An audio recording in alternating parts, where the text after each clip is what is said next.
Hello and welcome to the Fuel, Run, Recover podcast, helping everyday runners fuel better, run smarter, and recover faster so you can reach your full performance potential. I'm your host, Stephanie Natchek, dietitian, fitness coach, and a fellow runner too. As the owner of Stephanie Natchek Performance Nutrition, I've spent the last 10 years helping runners learn to fuel their bodies, level up their running performance, and establish healthier relationships with food and exercise. If you're ready to reconnect with your love of running, then let's get started on today's episode. All right, so before we get started with today's episode, I wanted to invite you to check out a few great free resources that I created just for runners.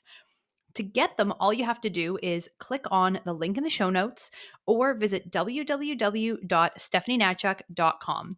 If you visit my website, there's a little pop-up box that comes up and it'll prompt you to enter your email address, and these guides will be sent right to your inbox. The first guide is my fueling guide for runners. So in this resource, you'll find my top fueling tips for runners, as well as some specific meal ideas for both your pre and post-run fuel. If you've been struggling to understand what to eat when to support your running and just figuring out what those meal ideas, what those meals look like, what kind of foods you should be including before versus after you run, what the difference is between pre and post run fueling, then this guide is exactly what you need to get you started on the right path. The other guide that I created is my strength training guide for runners. So this guide includes both a PDF resource, has some tips, guidelines, and links to my YouTube series where I actually walk you through all of the exercises in the program.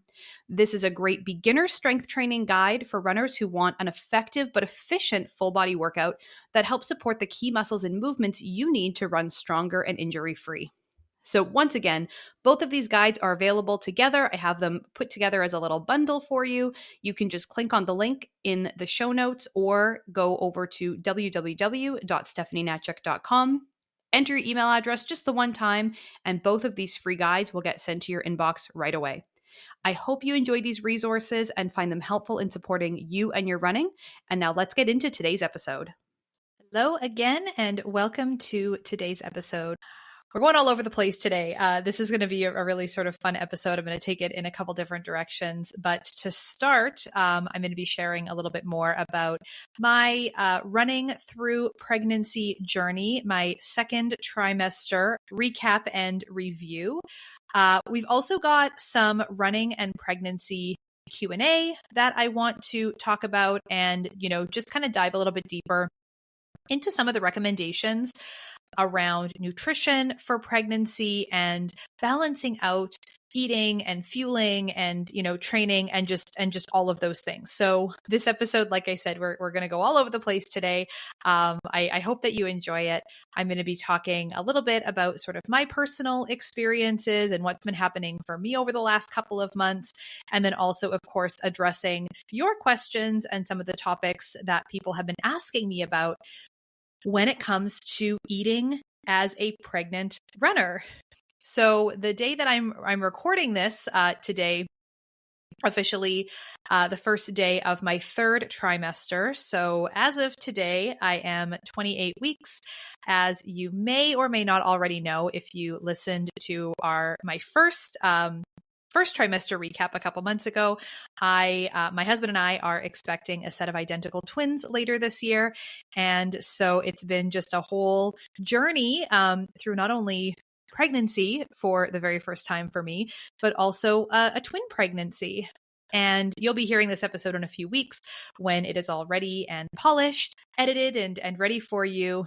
But I thought that it would be, really fun to talk a little bit more about what's been happening on that side of things. And then, of course, giving you some recommendations and some more information about how you can fuel yourself to have a fit and healthy and active pregnancy as well.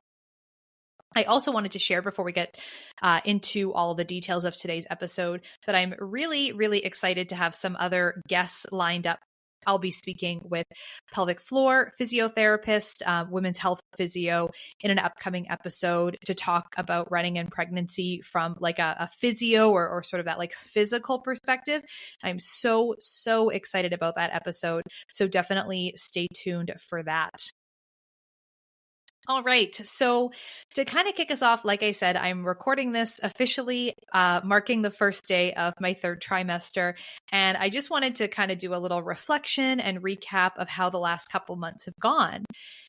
And I think the biggest thing that stands out for me, the biggest thing that comes to mind is just this shifting idea of listening to our bodies. I mean, this is something that I feel like I hear constantly. I probably say it constantly to people. You hear it constantly. Maybe you say it to people constantly, oh, you just have to listen to your body. Oh, you'll figure it out. You just have to listen to your body. And the challenge that I've had basically since the beginning of this pregnancy with that whole concept is that, as runners and as athletes as a whole, we are sometimes trained to not always do that and to be able to sometimes push through things and push through discomfort or pain or challenges and kind of have that sort of mind over matter, mind over body sort of mentality. And when you are running and you're pregnant, you know that you need to scale back, you know that you need to do less, but you also sort of get a free pass if you decide that you want to do absolutely nothing at all. Nobody would sort of blame you or, shame you or, wag their finger or anything if you said, you know what, I'm just too tired and I don't want to run anymore. Everybody would be like, that's fine. You're listening to your body. So when we come from a place of wanting to do that, wanting to be more in tune with things, wanting to listen to our bodies, there's sort of this internal battle I find going on, and this has been going on for a while for me.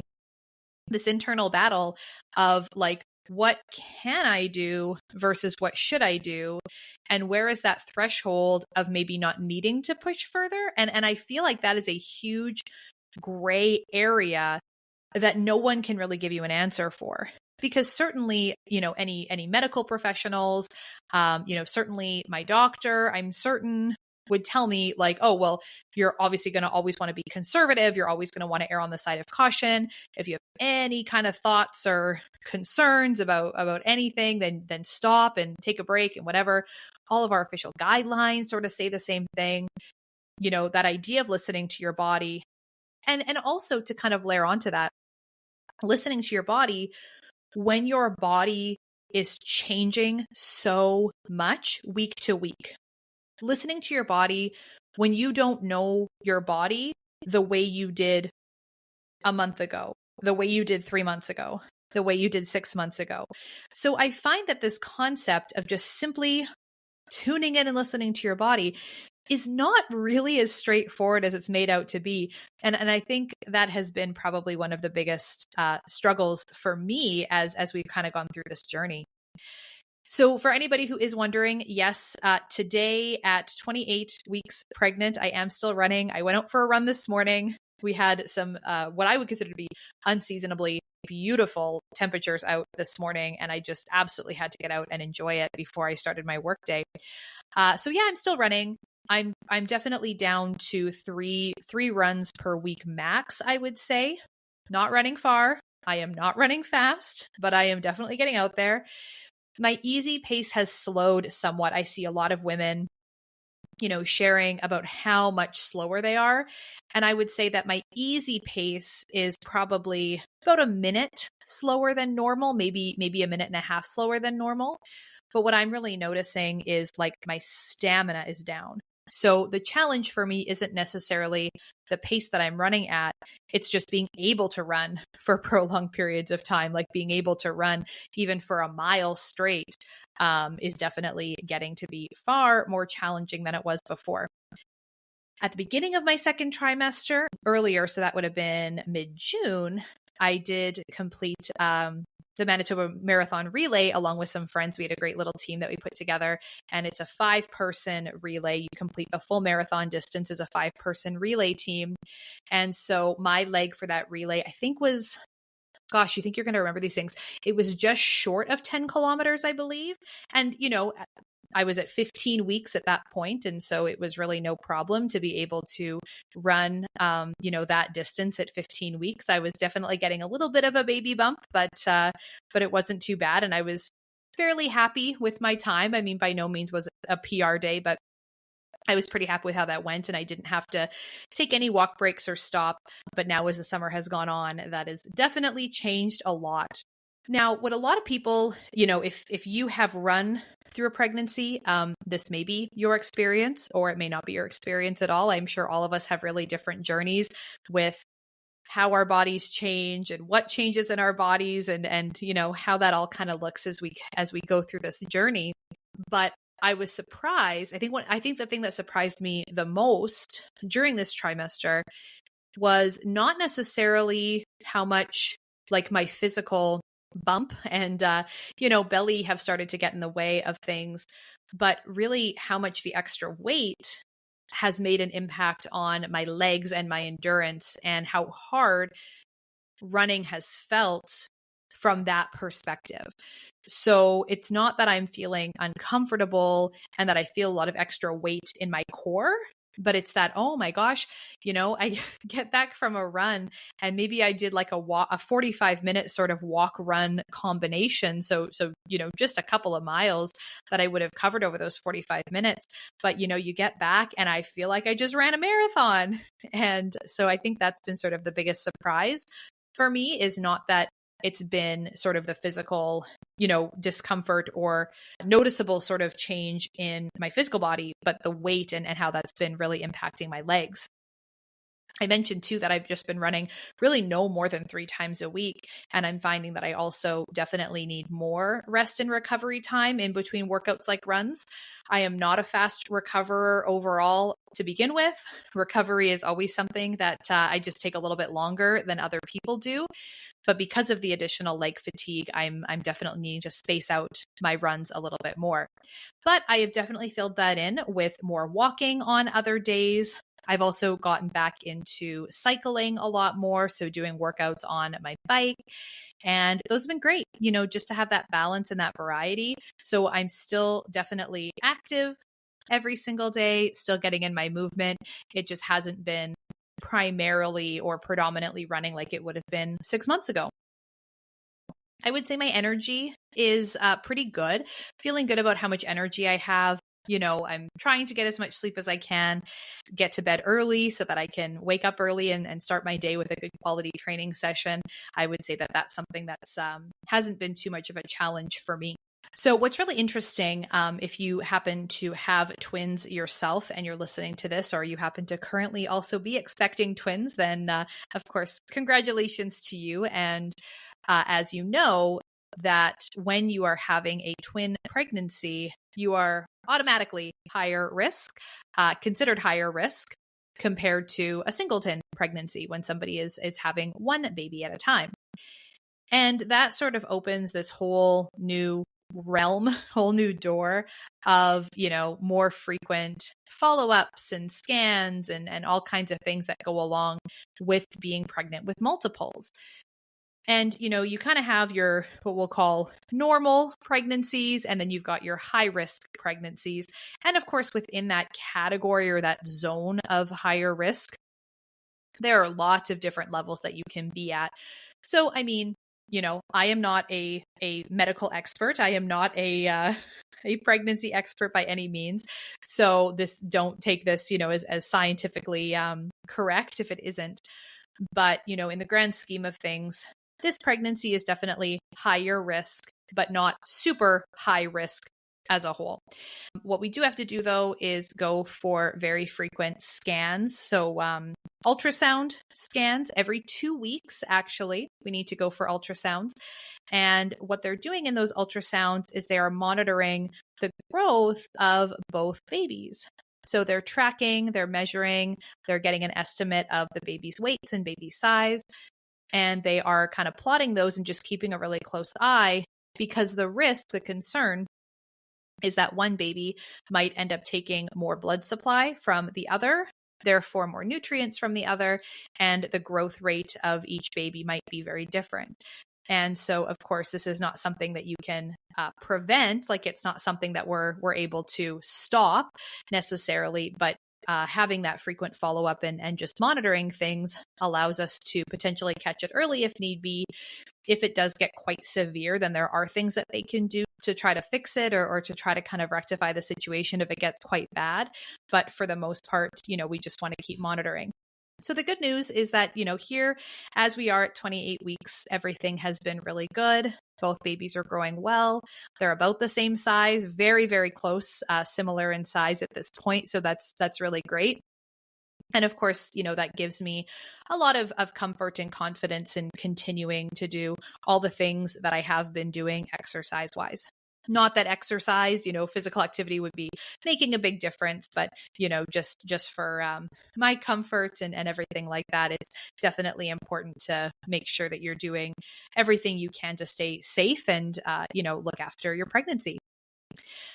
So of course, now that everybody knows about the twins, we're getting a lot of questions, a lot of questions that I think everybody asks whenever they find out that someone is having twins. So I wanted to just answer a couple of those, and then we're also going to get to some Q&A just about pregnancy in general, and answer some questions that people have had about running in pregnancy and nutrition in pregnancy.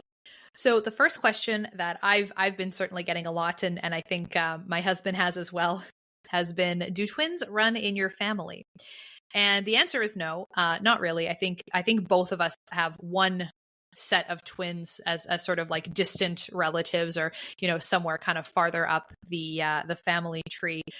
So no, it is not a common thing that we see in either of our families. So definitely not expected or anticipated in that sort of way.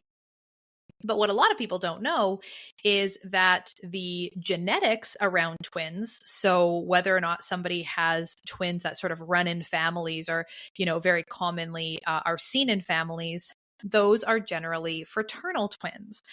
And so fraternal twins can be the same gender, or they can be two different genders. So you can have like boy-girl twins, or you can have like boy-boy, girl-girl. For us, our twins, as we do happen to know, our twins are identical. And so there isn't a strong genetic or kind of, family component to having identical twins. It's something that sort of just randomly happens from time to time in a pregnancy. And so this is something that's kind of brand new for us and really brand new for both of our families. But of course, it is a very, very exciting time. And then, of course, the next thing that everybody wants to know is, do we know what the gender is of the twins, and are we going to find out? And to that, the answer is no.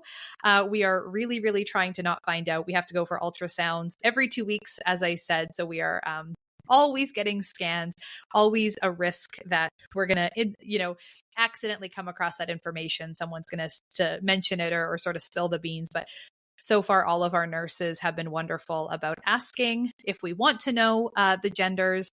And, we say no, and we're not planning on finding out. We want to keep it a surprise. And so they just have been really good about making sure that we don't see anything that we're not supposed to see. So we're leaving that, like having the twins wasn't surprise enough. We decided that we wanted to just have one more big surprise when they get here, to find out what kind of twins we're having. So the next question that we have was from a Instagram follower of mine who wanted to know a little bit more about bladder issues during pregnancy and postnatally. And so, definitely issues with needing to pee frequently, especially during exercise, is something that can be a really common problem for runners. And basically the reason is because we have a lot more pressure and weight on the bladder, and then also on our pelvic floor muscles during pregnancy, right? The weight of the uterus and the baby, the amniotic fluid, and like all that stuff really puts a lot of pressure on those pelvic floor muscles. Also, this is something that I think a lot of people don't know, is that when you're pregnant, we see a significant increase in our blood volume. So we have a lot more blood circulating through our bodies. Therefore, we are just, our kidneys are working more. Our kidneys are kind of leaned upon more heavily to be filtering all of this extra blood and to be bringing nutrients not only to our bodies, but to our baby. And so there's just a bigger reliance on that system. And so we're going to see more frequent urination, but then also that pressure and that weight that's sitting on the bladder and on the pelvic floor can just make us also have the sensation of needing to go more often. Now, when it comes to rectifying or sort of fixing these types of issues, both during pregnancy and of course postnatally, your absolute best bet, the number one, I would say, the only thing, the number one, the first thing, and the only thing that I want you to do is to connect with a pelvic floor physiotherapist. I think that it is so, so important for all women and men too. Men absolutely can have pelvic floor issues as well, but women who have gone through a pregnancy and have delivered a baby, or, you know, if you've had your baby via C-section, there's also, of course, those layers of muscle that have been cut through in order to remove the baby. And all of that is connected, right? So the muscles of our trunk or of our core, they're not completely isolated from each other, right? It's not like, oh, we're just having to cut this one area, we're isolating this muscle and nothing else is affected by that. There's so much that can happen and go on during the pregnancy, during your birth, during your recovery, all of that, that if you are seeing issues, or even if you want to be proactive and prevent issues, it is never, ever too early or too late to see a pelvic floor physiotherapist. I can't tell you how many clients I've had, they had their kids decades ago. You know, these are women who are in their 40s, 50s, 60s, like, you know, they're not new parents, and they're still experiencing some of these bladder issues, whether it's leakage or frequent urination or things like that. And it is never too late to go to a pelvic floor physiotherapist to see someone to help get those issues rectified. It is not as simple as just doing a bunch of Kegels and trying to just, you know, tighten up and strengthen up our muscles down there. There is so much more to it than that. It really depends on what's happening in your body. And the only person who can properly assess this is going to be a pelvic floor physiotherapist. So I would say, to answer this question, it is a very common thing to occur. It is something that happens to a lot of people during their pregnancies. But just because it's common doesn't mean it's normal or necessary to suffer. And even if you are currently pregnant, then you can also go see a pelvic floor physiotherapist during your pregnancy in order to start working on some of this stuff and to start getting some solutions now before your baby is even here. And so the next question that was sent in from someone about looking at pregnancy and all things running is to deal with issues of ankle, joint, and foot pain while running during pregnancy. And this is actually something that I was surprised how often I saw that coming up as a main reason that a lot of women ultimately stopped running during their pregnancy. So I think that, you know, for me, before starting this whole journey myself, my perception was definitely that it was, you know, your belly that was going to get in the way. It was sort of like the physical size or the discomfort of running. As you got bigger, it was going to be all kind of in and around the abdominal area that was really going to be the main focal point of what was going to stop someone and prevent someone from being able to continue to run. And I was definitely wrong. I've been wrong about that for myself so far in these last couple of months. And I was really surprised to see how many people had mentioned, you know, things like joint and foot pain, and go through the weight gain that we see in pregnancy, the weight gain that is necessary. And yes, you have to gain it during your pregnancy. But then also things like running mechanics, your center of gravity changes. And we see pregnancy hormone changes that can have an impact on things like our joints and on things like our injury risk. So the first thing that I would look at is, you know, is there something going on with our gait with how we're running, how we're holding our bodies, our running mechanics that are maybe putting some additional stress or impact on those areas. The other thing is maybe we need to look at footwear, and maybe it's a change in footwear that's going to help to keep us more comfortable while we're running. So for me, I wasn't really sure. Like, I had bought a pair of running shoes when I was training for my half marathon that I ran back in May, and I hadn't replaced my running shoes since. Didn't seem like that high of a priority, didn't seem that important to me, because I knew I wasn't going to be running that much for that much longer. And I kind of was like, oh, these are fine. And so as the weeks kind of went on, continued to run. Yes, less than usual, but those running shoes were shot. Like, those running shoes had seen their day. I bought them, over the winter as I was training for the half marathon. And so, for sure they had reached their peak of wear over the summertime. And I was starting to notice, certainly, that my feet weren't very comfortable in them anymore. I was noticing some foot pain and stuff like that.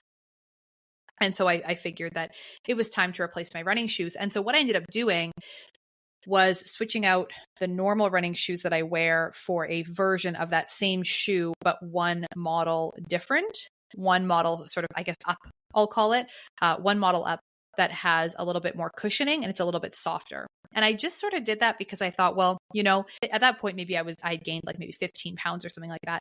I've got an extra 15 pounds on my frame that I didn't have just a short few months ago, right? This is very rapid weight gain that we go through during pregnancy. And I thought maybe I just would be more comfortable if I had a little bit more cushioning in my shoes and if I just had like a little bit of extra padding. And so far it's been good. I definitely have noticed a difference. My feet don't bother me anymore and don't hurt when I run. So the shoes seem great. I also went up a half a size in my shoes. Again, just sort of thinking that maybe third trimester Steph was going to appreciate the extra space. So, I would say that the ankle, foot pain, joint, stuff like that is not uncommon. It may be a matter of needing to slow down, needing a little bit of extra rest and recovery time, needing to kind of just reevaluate how much running you're doing and how much running you need to be doing, and seeing if there is maybe something that's a little bit off with your gait or your mechanics that are maybe impacting you. And also things like looking at your shoes and seeing if maybe footwear needs to be switched out for something a little bit more comfortable. All right. So then the final question that we have today, which is going to be a whole topic that we're going to cover next, is how to eat to balance running and pregnancy needs. And I thought this was such a good question and such a good topic to touch on because it is very, very hard to find this information. A few years ago, actually, I had an intern of mine working on a project exactly around this to look at nutrition needs for basically, pregnancy in athletes. And there has been a tremendously small amount of research and things like that looking at the subject. So for those of us who are dietitians that work in this area, if you're looking at someone trying to figure out a nutrition plan for someone who is quite active, it can be really challenging because we don't have this really clear set of guidelines or sort of set of recommendations. We have sport nutrition guidelines, we have pregnancy nutrition guidelines, and then it's up to you to kind of pull them together and sort of bring them together in that way. And I find that when we're looking at nutrition and health and pregnancy and fitness and sort of all these topics, a lot of the conversation is focused around the physical aspects of fitness during pregnancy, right? Where, if you have been pregnant and spent time on social media, if you are pregnant right now and you're, spending any time on social media, like myself, my Instagram feed is chock full of, strength training for pregnancy, strength training for a fit pregnancy, whether it's pelvic floor work, core strength, yoga practices and workouts and exercises and all kinds of things physically to get us ready for, prepping our bodies to carry a pregnancy, reduce the discomforts and the pains and aches and stuff like that so many people can experience during their pregnancy.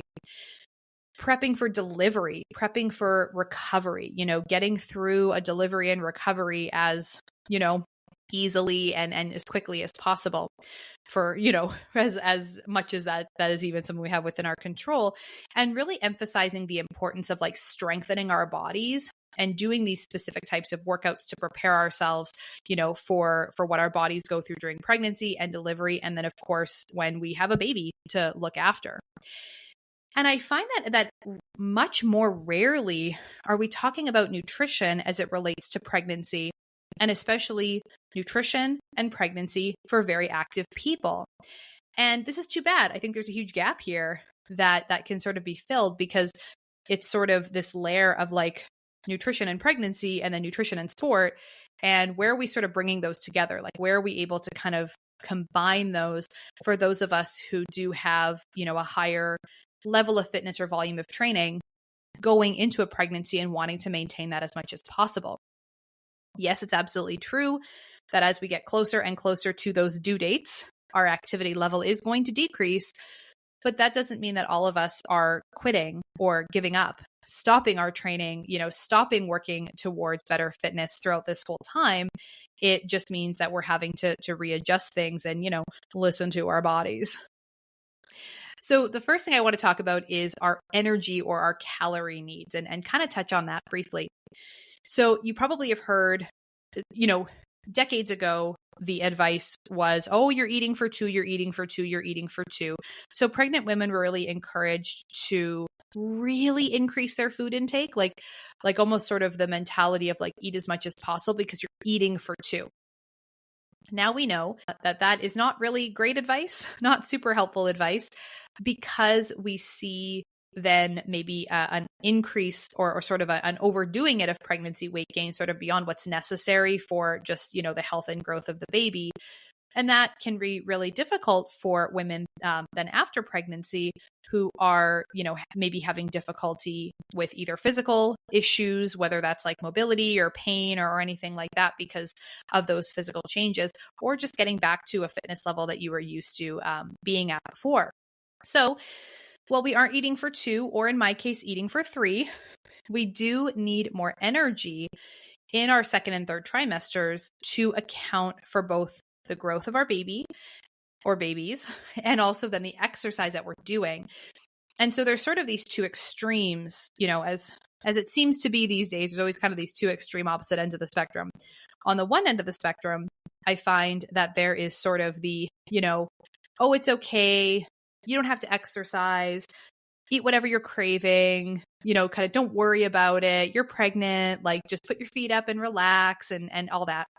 And then there's the other side of it where it's like sort of this sort of almost hyper vigilant, like you're not eating for two, but you have to eat twice as healthy. And, this real fear around weight gain and wanting to minimize pregnancy weight gain as much as possible, and still try to stay in that net calorie deficit and burn all these extra calories from exercise, things like that. And during my time working as a prenatal dietitian, I don't think I mentioned that at the beginning of this episode, but I did spend a few years working at one of the local hospitals here in the prenatal department as the dietitian. So I would talk to women who, they really wanted to see some weight loss during their pregnancy and, wanted to be healthy and be more fit. And they saw their pregnancy as this opportune time to, actually see some weight loss. We don't really recommend doing that because it's very hard to get all of your nutrient requirements met if we are striving for this significant calorie deficit. So in the second trimester, we need an extra approximately 340 calories per day, and then 450 calories in our third trimester. So if you want to kind of translate that to running terms, because I always like to think of it as in running terms, there's sort of the equivalent of running like 30 to 45 minutes each day, is kind of what you need in terms of calories for your second and third trimester.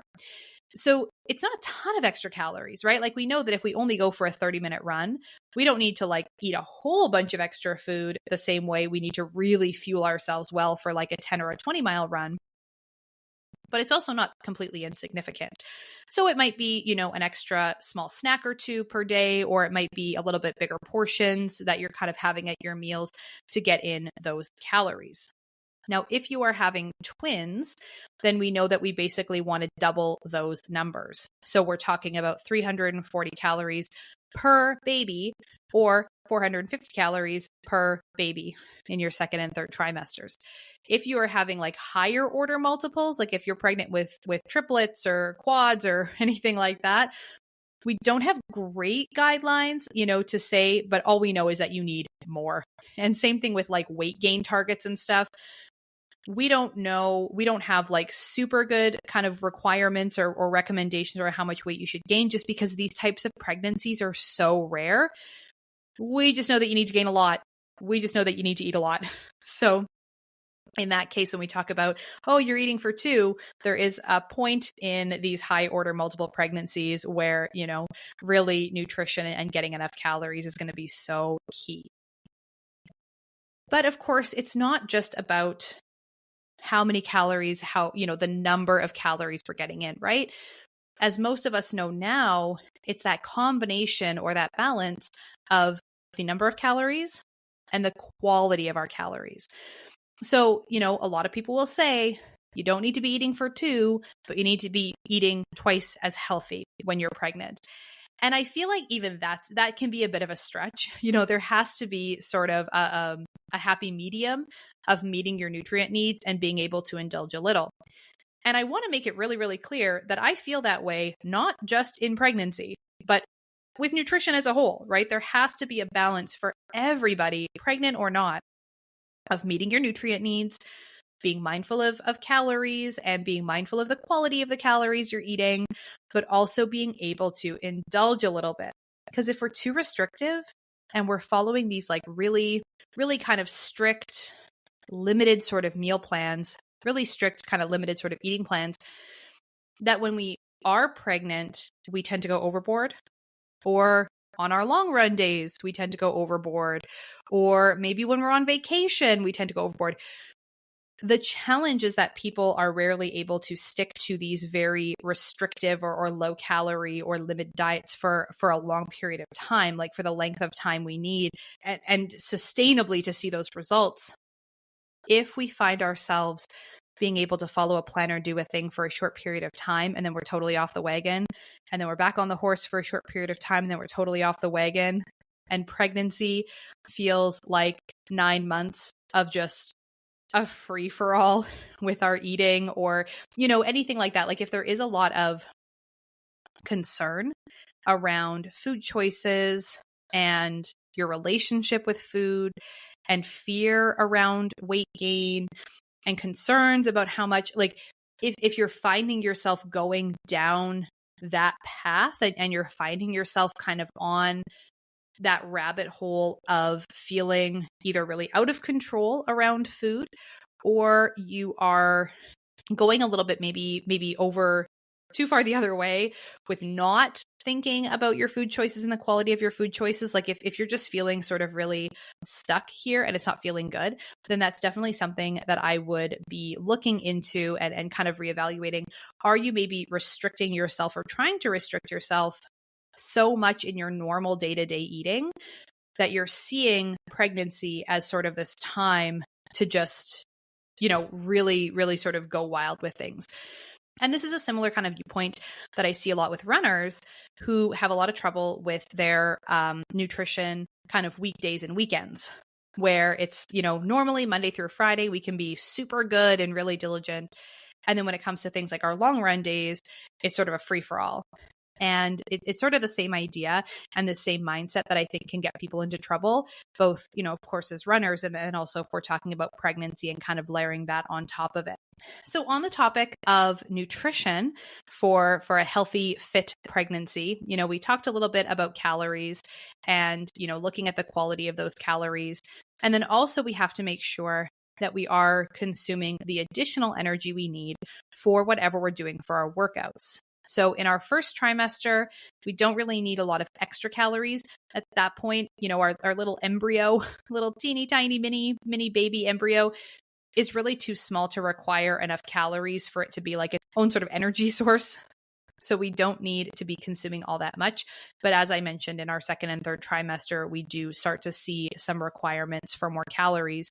But then we also want to remember, if we are still active, if we're getting in even half an hour a day or an hour a day of activity, that's fantastic if we're able to keep that up and it's safe for us to keep that up. But we do need to increase our calories even more to kind of account for that. So just something to keep in mind, that it's going to be that combination, not just of the nutrition that you need for your pregnancy, but also the nutrition that you need to support the training that you're doing.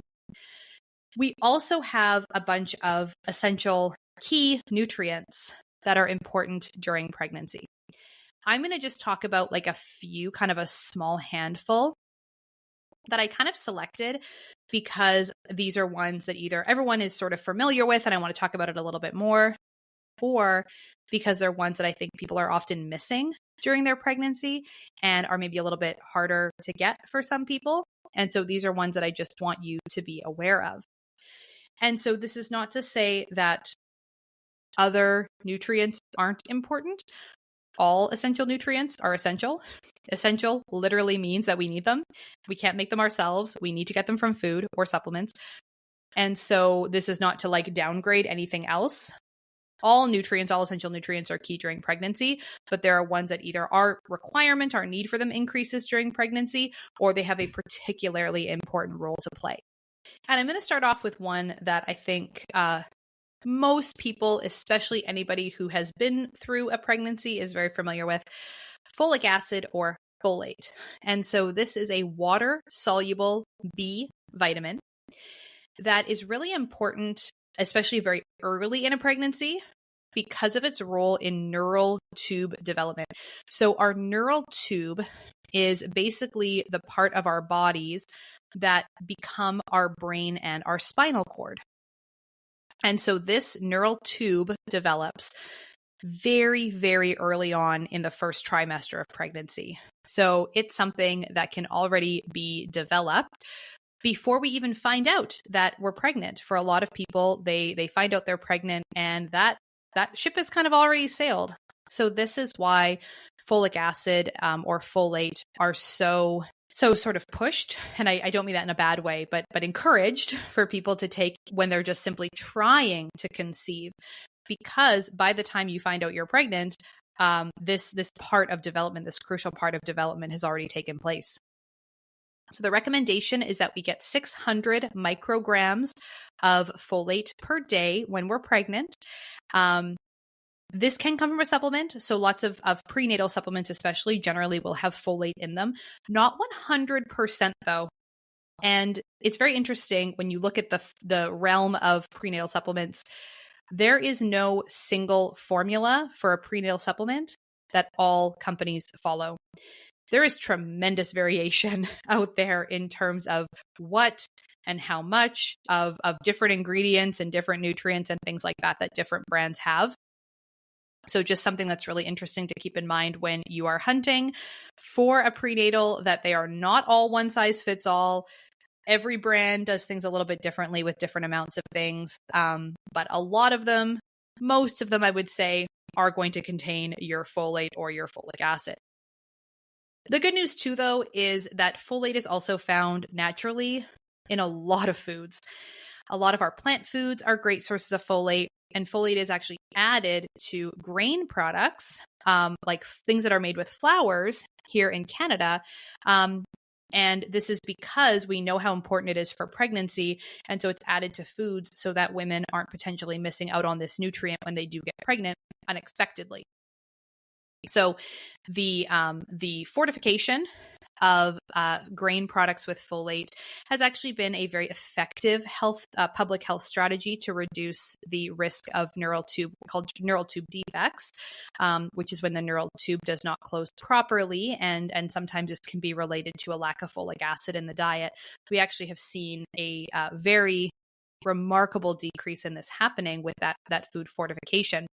What's interesting though is that because a lot of people are on very low carb diets and aren't consuming as many grain products, I know there was some research a little while back that was seeing maybe an increase in some of these issues again. So don't be afraid to eat your carbs, don't be afraid to eat your grains, but also your prenatal supplement should give you the folate that you require.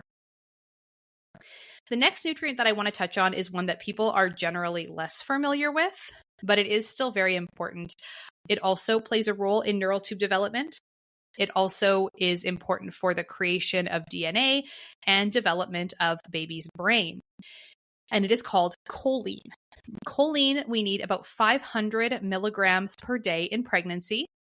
Eggs are one of the best sources of choline. We generally find choline in foods that are higher in protein.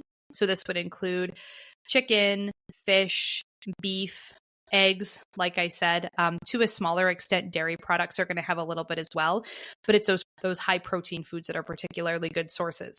So if those aren't foods that you consume, either, you don't really eat eggs or you follow a vegetarian or a vegan diet, then this might be something to consider supplementing, would be getting in a little bit more choline. Vitamin D is the next one that I wanted to touch on today. So vitamin D, the official recommendation is 600 international units per day from a supplement. Most prenatal vitamins are going to give you anywhere between like 400 to 600. Some of them have more. But vitamin D is really interesting because we get it from a combination of things. We get it from food, little bit from food. We, of course, can find it in supplements. And then this is the nutrient that we actually can make in our bodies from sun exposure. So vitamin D is the sunshine vitamin. You probably have heard of that. And so vitamin D, depending on where you live, the climate you live in, how much time you spend out in the sun, of course, without sunscreen, which is a key kind of important point to make. And then also your skin tone can play a role in how much vitamin D you are able to make, because it depends on how much UV you absorb from the sun. So essentially, for women who are at higher risk of vitamin D insufficiency or deficiency, which is a lot of women, because for any of us who live in northern climates, for people who have darker skin tones, for people who just simply don't spend a lot of time outdoors without sunscreen, which of course sunscreen is very strongly recommended to be used for protection from UV rays. Some people may need to actually supplement with quite a bit more than that 600 international units per day in order to have their blood levels be sufficient. Now, if you do happen to get a lot of sun exposure, maybe you work outdoors, you live in a really hot, sunny climate, things like that, you might need less from a supplement because you're getting more from sunlight. So some research has looked at maybe even upwards of 4,000 international units per day. But my advice to you would be to actually, discuss that with your doctor, maybe get your vitamin D levels tested to see exactly how much of a supplement you require. So general prenatal vitamins, a lot of the ones that you see are going to have some vitamin D, but that's not necessarily going to be enough for you. So I would definitely have that conversation and maybe get some blood work done to see how much you actually need. Next, we have calcium. Calcium is actually very, very interesting because I think a lot of people have some awareness of the importance of calcium during pregnancy because, of course, we are building bones for our babies while they are in there, right? Babies come out with a full set of bones and we need to build those bones for them or give them the nutrients they need to build those bones. What's really cool is that we actually don't need more calcium during pregnancy. Like our requirement for calcium does not go up because we actually get way better at absorbing calcium from our food. So your requirement is still about 1,000 milligrams per day. Some people need 1,200, but anywhere between 1,000 and 1,200 is great. And calcium is most important in the third trimester. This is because that's when most of that bone development is happening. And if you're not getting enough calcium in your diet as a pregnant person, then you can actually see issues with calcium being pulled out of your bones to support your baby's bone development. And a lot of women can actually notice this because they'll start having issues with their teeth. Some people even have like teeth fall out during their pregnancies because they're not getting in enough calcium. So very, very strongly encourage you to get your calcium. This can come from a combination of food and or supplements, whatever it is that you need to meet that 1,000 milligrams per day. If you are going to be taking a calcium supplement, then again, talk to your doctor, talk to a dietitian about your calcium requirements. Look at how much you're getting from your foods during the day, how much calcium can you get from your diet. and then make sure that you're just supplementing kind of the rest. And I say that because we just want to be mindful of not overdoing it and getting in too much calcium. So it's always a good idea to meet with a dietitian, have a chat with a dietitian or your doctor to figure out if you need a supplement and how much of a supplement is best for you. The next nutrient that we're going to talk about is iron. And iron is really key because when we are pregnant, we have an increased blood supply to go to baby. We have an increase in blood volume. And then, of course, that iron is having to transport oxygen to our bodies and then also to our growing babies' bodies. So our iron needs do increase during pregnancy to a whopping 27 milligrams per day. This is so much iron. Like, I can't even. This is so much iron. I just don't know how anybody can get this much iron just in their diet. I don't know how anybody would ever do this. So a lot of prenatals are going to contain iron. Some people even need to be taking like additional kind of separate higher dose iron supplements if you have a history of anemia or for whatever reason you don't absorb iron very well. The trouble though with iron in supplement form is that it can be very hard on our digestive system. So people can get, abdominal pain, nausea, constipation tends to be the biggest thing. Some people find that it actually causes more like looser stools and more like diarrhea when they're taking iron supplements. They can just be very hard on our digestive system because despite taking considerable doses, getting considerable doses in our supplements, our absorption of iron is pretty low. Human beings are not super good at absorbing iron from food or from supplements. Vitamin C helps a lot with iron absorption. So taking your iron supplement with vitamin C or having vitamin C rich foods, which is going to be primarily our fruits and vegetables, along with our iron rich foods is really helpful. What I also want people to know is that switching, if you're finding that like your prenatal vitamins are very hard on your stomach, or if you can't tolerate your prenatal vitamins due to nausea, switching to a prenatal gummy generally means you're not going to get very much iron, if any iron, out of it. So really, really important. Like I said, there is no one size fits all formula for what and how much goes into a prenatal. So make sure that if you're switching from a pill prenatal vitamin to a gummy just for better tolerance, that you are keeping an eye on your iron levels, keeping a closer eye on those, and or getting a separate source of iron, maybe a separate iron supplement that you're not having to take as that like great big giant prenatal pill. One other comment that I wanted to make is that iron and calcium actually compete to be absorbed. Like they're not friends. Calcium and iron are not friends in the stomach, and they actually compete for absorption.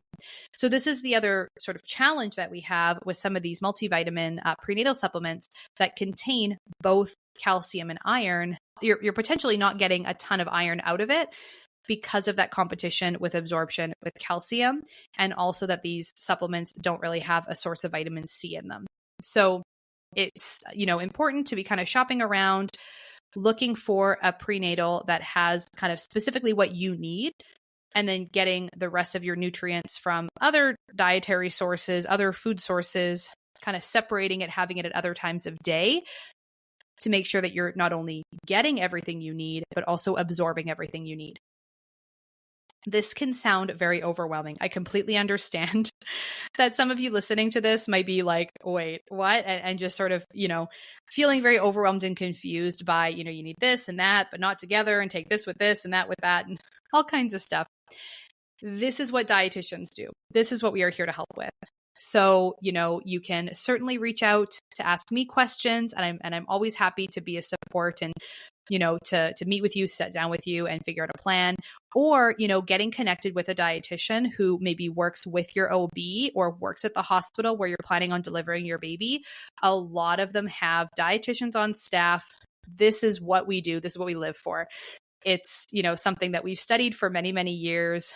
It doesn't feel like a foreign language to us. And so if you need kind of help and clarification on how to put all these recommendations together to make sense for you, then please, please, please work with somebody on this, because it can make such a tremendous difference in your ability to get the nutrients you need, tolerate the nutrients you need, and just in general have a healthier and better pregnancy. Now, the last nutrient that I want to quickly touch on here is going to be our omega-3s. Now, omega-3 fats are very important because they provide the fatty acids that go to brain development for developing babies.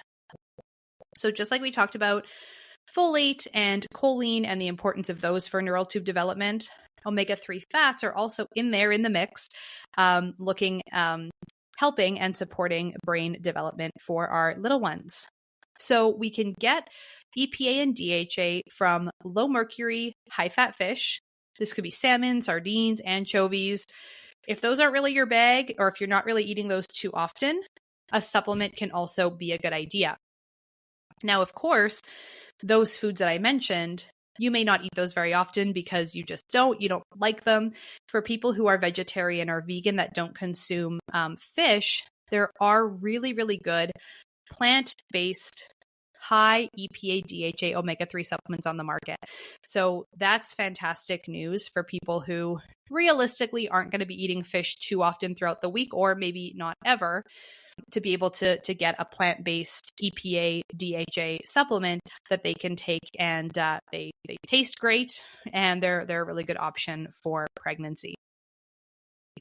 All right. So to summarize for today, like I said, this episode kind of went in a few different directions.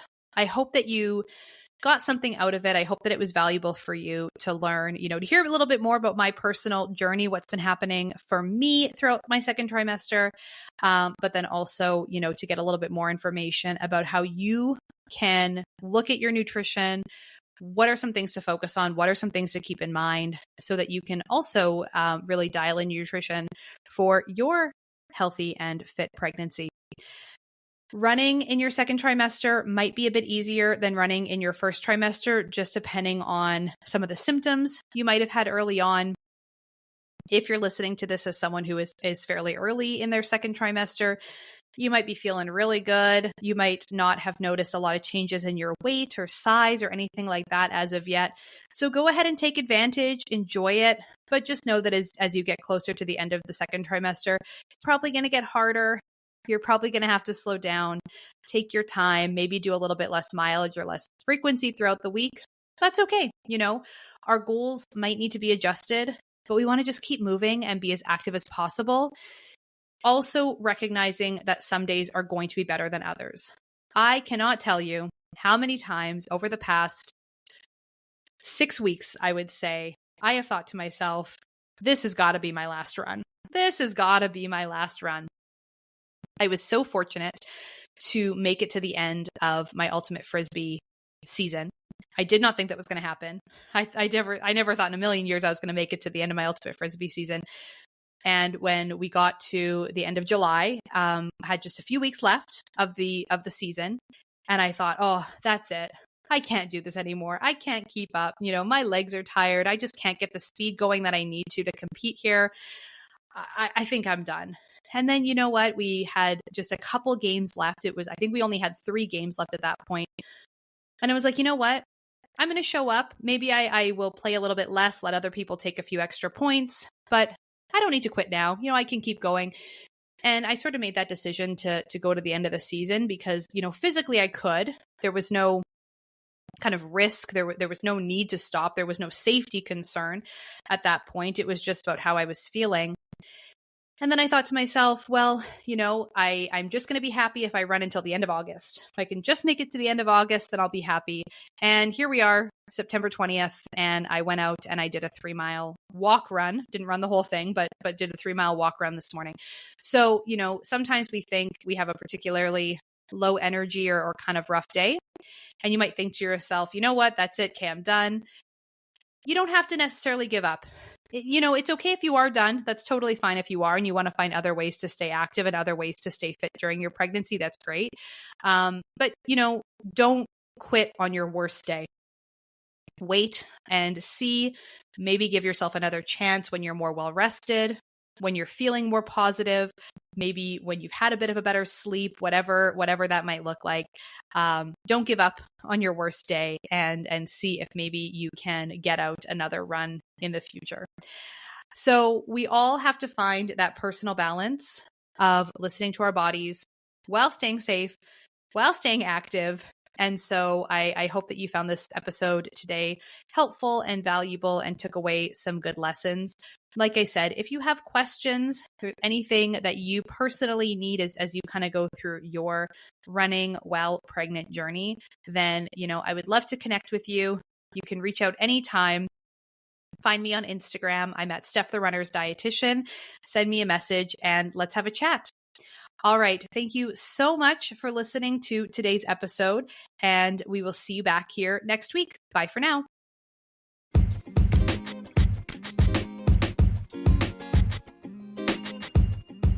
The information on this podcast is for educational purposes only and is not to be used or relied upon for the diagnosis or treatment of any health condition. This information does not create a client-practitioner relationship and should not be used as a substitute for professional medical advice.